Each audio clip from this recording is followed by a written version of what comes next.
Hi everyone. Today I am really excited to show you a cool new app. It's a character creation sheet, and over here you can see the characters I have: Kalima, Lilia, Dragon Rose, and Sekhmet. Now, basically you can just open up the character there, and it has all your basic information. It has your hit points, your armor class. It has a little picture of the character that unfortunately you can't use any picture you want, but they do have a pretty large variety of faces you can use, so it wouldn't be too hard, I don't think, to find a character portrait that approximates what your character looks like. So as you can see, I found one for Kalima that looks pretty good. Down below you have her proficiency bonus, her speed, her race, her class, her level. Now at the bottom you have some basic stats here. Overview, you have attributes. You click on attributes, it'll show you her ability scores like strength, dexterity, constitution. It shows you the bonuses you get for each of them. You can raise it or lower it if you want to make a character. And what's nice about it is that when you lower it or raise it, it automatically changes. So you see here, I raised her constitution to 18 and it raised her bonus by +4, you see. So, so over here we have her skills.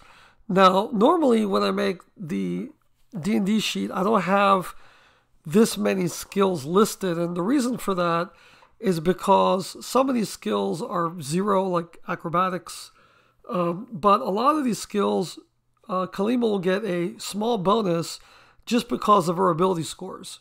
So for example, if you go back to attributes, you see that Kalima has a +1 intelligence, or +1 to intelligence, and so all the skills that are intelligence based, like history, she'll get a +1. Investigation, she'll get a +1. Things that are higher, like athletics, she'll get a +4. Now, also looking back at attributes, this also takes into account the saving throws based on the bonuses. So, for example, she'll have a +2 to her Constitution saving throw because of her bonus. Now, there is one flaw in this system. There's one thing I really don't like about it, and that's when it comes to the attacks. Now, over here, you have the attack screen, and it tells you +11 to hit, and it tells you the dice she rolls for her damage, 1d12 +7, which is very convenient. But the problem with this feature is that it doesn't tell you how many times she can attack. Normally she can attack twice, but that's not really listed here, and I don't really see a way of doing it. What is cool though is when you click on the item, you can list the attribute that the weapon uses. So axe is a strength-based item, so you're going to click on strength. If I change it to dexterity, then she only does 1d12. So if she was using like a dagger or a bow and arrow, she wouldn't get as much damage. But because she uses strength with her axe, she gets +7. Now, the other thing that is wrong with this is it seems to me that the people that made this app read the player's handbook very thoroughly, but did not read the Dungeon Master's Guide. So they didn't know about magical weapons, and so it's impossible to give a character magical weapons. Now, Kalima has a magic axe that does +3 damage, +3 to her attacks, and +3 to her damage. So the way that I did this here is I actually had to cheat the system. I actually had to give her a 25 strength in order for her to have that extra +3, because normally Kalima's strength is 19. So with a 19 strength, she gets a +4 bonus, but then if you go to attacks, her attack is +8 to hit, and is plus 4 damage. Or it should be plus 11 to hit and plus 7 damage because she has a plus 3 axe. And so I kind of had to cheat by raising her strength to 25. Now you might say, well, if you can do that, what's the problem? Well, the problem is that her saving throw is plus 7, and it really shouldn't be plus 7. If we were to look at Lilia, for example, same thing. We have her basic information here. She's level 10. Now, if you look at her attacks, she has a quarterstaff, and she has plus 2 to hit. She does 1d6 plus 2 because she has a 14 strength. So that's with her quarterstaff. Now, and she only has 1 attack per round. So this actually works pretty good because Lilia does not have a magical staff. So her stats are pretty good, even though Lilia is a magic user. So most of her attacks are actually going to be magical spells. Now, there is a way to do magical spells. You go over here to magic, and here you have mana slots, which I'm assuming they're based on level. So maybe mana slot 1, you could put how many level 1 spells she can cast. So let's say she can cast 5 level 1 spells, and then there's that. And then when it comes to her spells, you go to the plus, and you really just have to type it in. So you could just type in Fireball here. And then what's really cool, the people that made this app really like cool icons. So you can go here and you can basically search through a really cool list of magical spells. So you could click on this Fireball here, and then at the bottom you would just type in what it does. So you can say, okay, so this does 8d6 damage. There you go. So there you go. So if you are playing a wizard and you just want to have a list of your spells, you could just see them here. Kind of cool, but you don't really need to use it.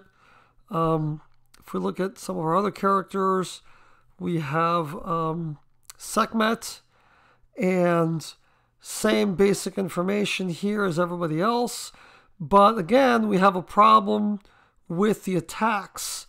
If you see here, she does, now she has a plus 9 to hit with her dagger, and a plus 9 with a crossbow according to this. But her daggers are magical daggers, or plus 1 daggers, so she actually have a plus 10 to hit, and she should do plus 6 damage. But unfortunately, this app does not have magical weapons. I've actually contacted the maker of this app, and I told them, you really got to incorporate magical weapons here because this is kind of screwing things up. And you could say, well, how about you just raise her dexterity? But I can't do that because she would only get the bonus for her daggers and not for the crossbow. The crossbow is actually correct. She actually has plus 9 to hit with the crossbow, and she does 1d10 plus 5 damage.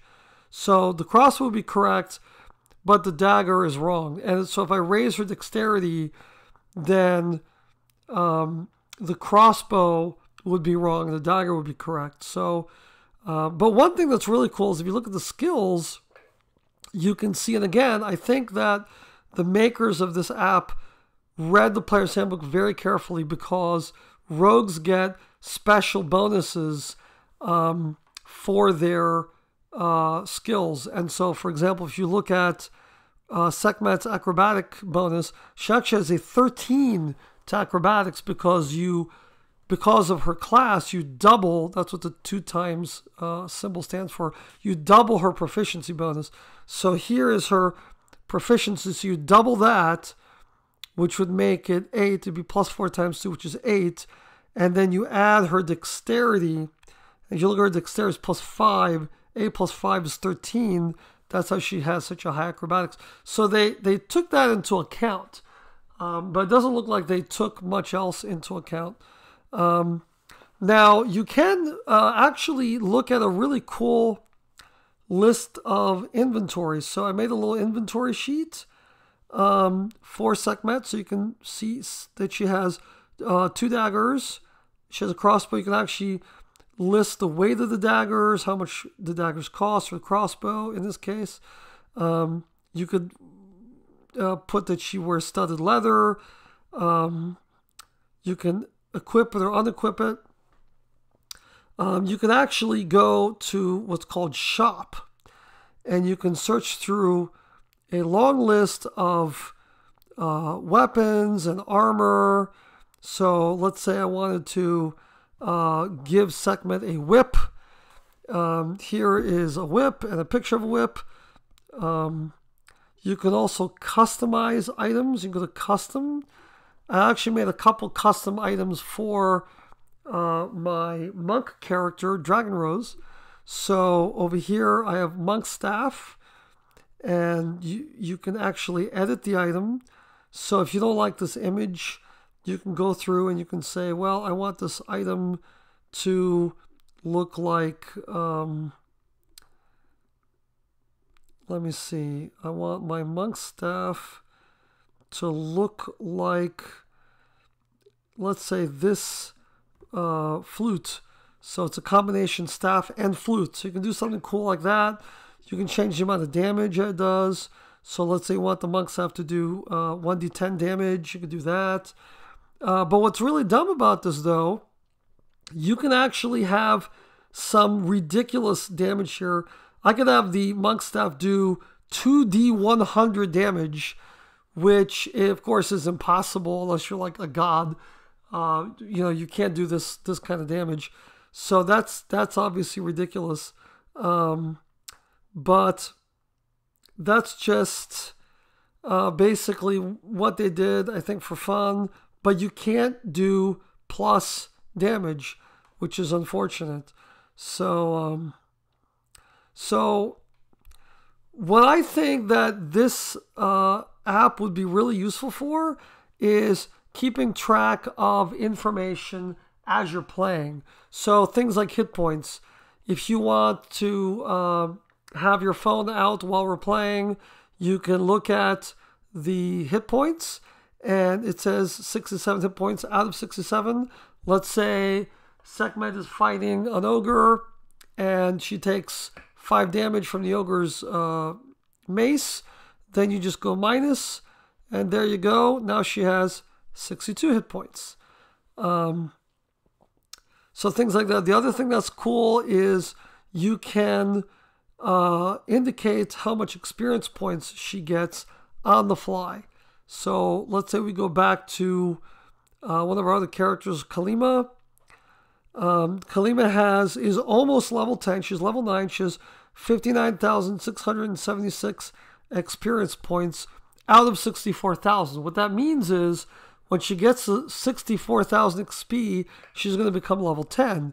So let's say that Kalima's playing and I say, hey, you know, you found the hidden treasure chest or whatever, you gain 200 XP, she can just go here and she can add 200 to this, and she can make this 876 instead of 676. So basically that's it. I don't know if we're going to use this app or not, but I think it's pretty cool. I think that maybe some of my players who enjoy looking at video game screens and video game inventory menus, if you feel more comfortable using that, I think this might be a nice little alternative. So that's it, and I hope you guys enjoyed this. And if this is something you think you would like to use while we play, and just let me know if you think this would be cool. So that's me, your Dungeon Master, signing off. Thank you.